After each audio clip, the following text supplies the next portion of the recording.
E eu não sei o que aconteceu. Veio uma luz na minha cabeça e eu falei, Kel, eu quero ficar. Aí eu passei pelo médico e nisso começou meu intercâmbio. Bom, aí a partir desse dia eu falei, eu vou ficar, então vamos ver o que vai ser. Aí eu me consultei com um psiquiatra brasileiro pelo Skype, marquei psiquiatra no Canadá, fui, marquei com psicóloga também.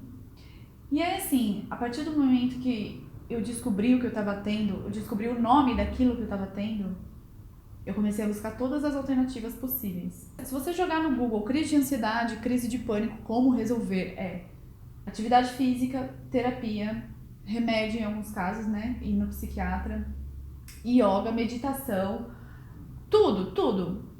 Eu falei, eu vou usar todas as armas que eu tenho pra eu resolver esse problema. Porque eu tenho 3 meses pela frente pra ficar aqui. A minha rotina era mais ou menos assim. Eu acordava 5 horas da manhã, no máximo, eu não conseguia dormir. Mesmo tomando remédio pra dormir, eu não conseguia dormir.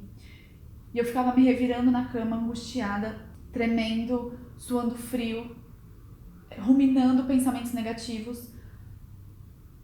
5h30 mais ou menos eu levantava, ia no banheiro, tinha diarreia, não conseguia comer, eu não conseguia pôr nada na boca, não tinha vontade de comer, eu não tinha saliva. Aí eu começava a chorar, aí eu ligava pra minha mãe, a minha mãe me acalmava. São mais ou menos assim, são uns 10 minutos de crise aguda que você acha que você vai morrer.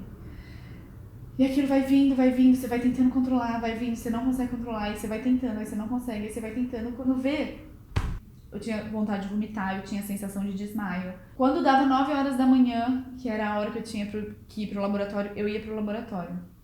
E o meu trabalho lá era um trabalho muito mecânico, era pegar um material, colocar nas máquinas, anotar o resultado dos testes e só. Até então, o pós-doutorando para o qual eu estava trabalhando, estava com muito trabalho acumulado.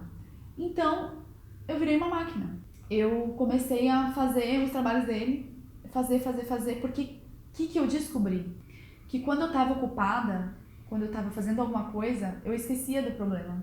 Eu esquecia dos pensamentos negativos, eu esquecia de tudo. Então eu comecei a me ocupar de todo jeito. Então eu ia pro trabalho, mas eu trabalhava. Aí dava umas 4, 5 horas, acabava o horário de trabalho lá. Eu ia pra casa, eu combinava com o pessoal, vamos fazer uma janta, vamos fazer alguma coisa e tal.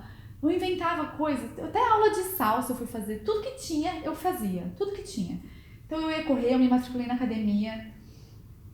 Só que assim, eu fazia tudo isso, eu ainda estava em crise de ansiedade. Eu chorava todos os dias, eu chorava durante o dia, eu me desesperava, eu ligava pra minha mãe o dia inteiro, falava, mãe, eu tô tendo uma crise. Ela conversava comigo e a crise passava. E eram assim umas 5 vezes por dia que eu tinha crise. Eu virei uma máquina, eu não sossegava um segundo sequer.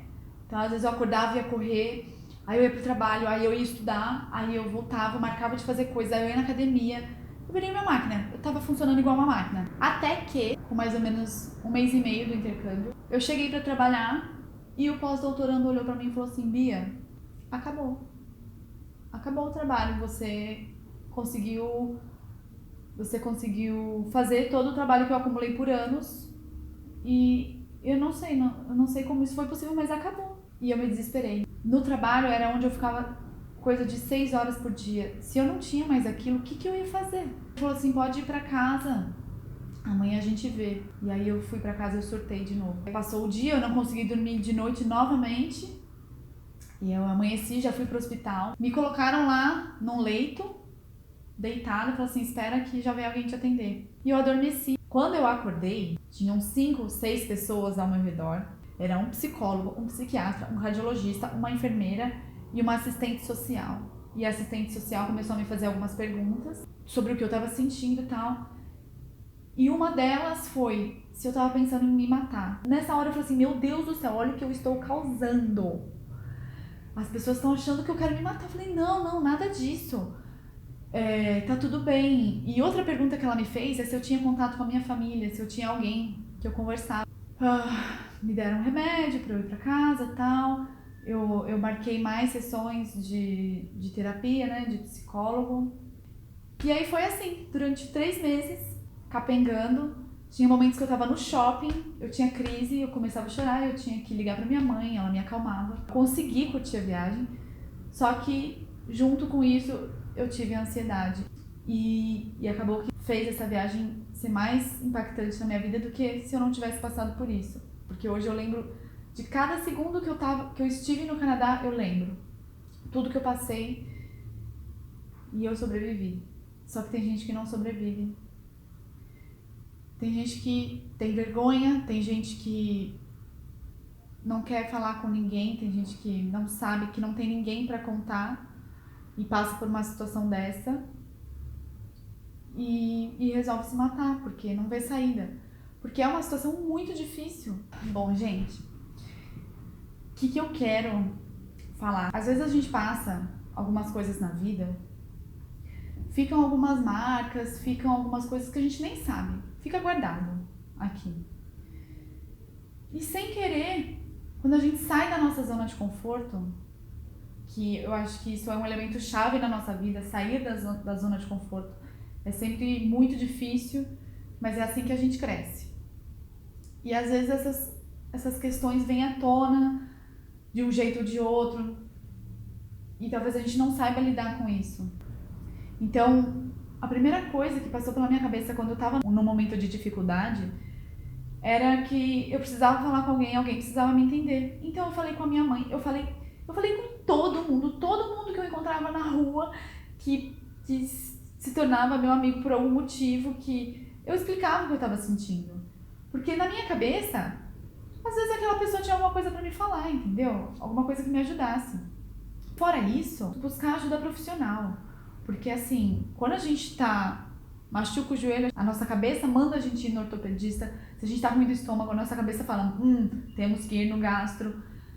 E quando a nossa cabeça tá ruim? Quem que vai falar pra ela, você tem que fazer isso, você tem que ir no médico? A nossa cabeça pira. Você que ainda não pirou, espero que você não passe por isso, mas assim, tenha em mente que se você passar por um momento difícil de descontrole, existem profissionais. E assim, eu nunca tive vergonha, eu nunca tive medo de ir no médico por causa disso. Muito pelo contrário. Eu tentava falar para as pessoas, não, eu tô me tratando, não, eu tô tomando remédio. Muitas pessoas, quando eu falei que eu tava tomando remédio, falavam assim, isso aí não é bom, isso aí vicia. Não é bom tomar remédio, cuidado. E eu falava, não, eu tô me tratando, você não tá entendendo, tomar remédio não é bom o que eu tô sentindo. E é engraçado que muita gente tem preconceito com remédio, porque acha que vai engordar. Numa situação tão grave quanto essa, de que é sabido que tem pessoas que se suicidam por isso, e tem gente que tá pensando se vai engordar ou não, se vai ficar viciado ou não. Ninguém pensa quando vai começar a ingerir álcool, ninguém pensa se vai se tornar um alcoólatra, né? E aí pra tomar o remédio as pessoas pensam que vão ficar viciadas. Entenda, você tá indo num consultório médico, você não tá indo numa conversa de amigos, você não tá indo num bar, você tá indo num consultório médico. Se é um médico que tá falando assim, olha, existe esse tratamento que vão te ajudar, que vão te tirar dessa, se você fizer assim, assim, assado, você vai ficar melhor, vai ser melhor pra você. Juntamente com o fato de ir num psiquiatra, você tem que ir num psicólogo, você tem que entender de onde tá vindo tudo isso.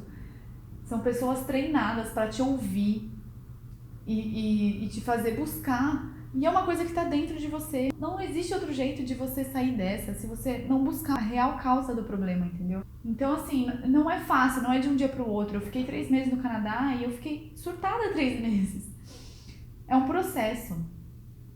E aí, quando eu cheguei no Brasil, eu fui fazer terapia. Tive crises de pânico aqui de novo, que aí foi que eu entendi que o problema não era estar no Canadá, tinha um outro problema, tinha uma outra causa dentro de mim que me fazia sair do meu controle e me deixar ansiosa. Então, assim, é uma busca. Às vezes a gente deixa de lado e vai vivendo a vida e não quer muito cuidar da gente, assim, da nossa mente. Porque a gente tem outras coisas mais importantes pra fazer, né? A gente acha. Mas o que é mais importante do que você estar bem, do que você ficar bem, do que você estar em si, né? De você ser dono da sua mente.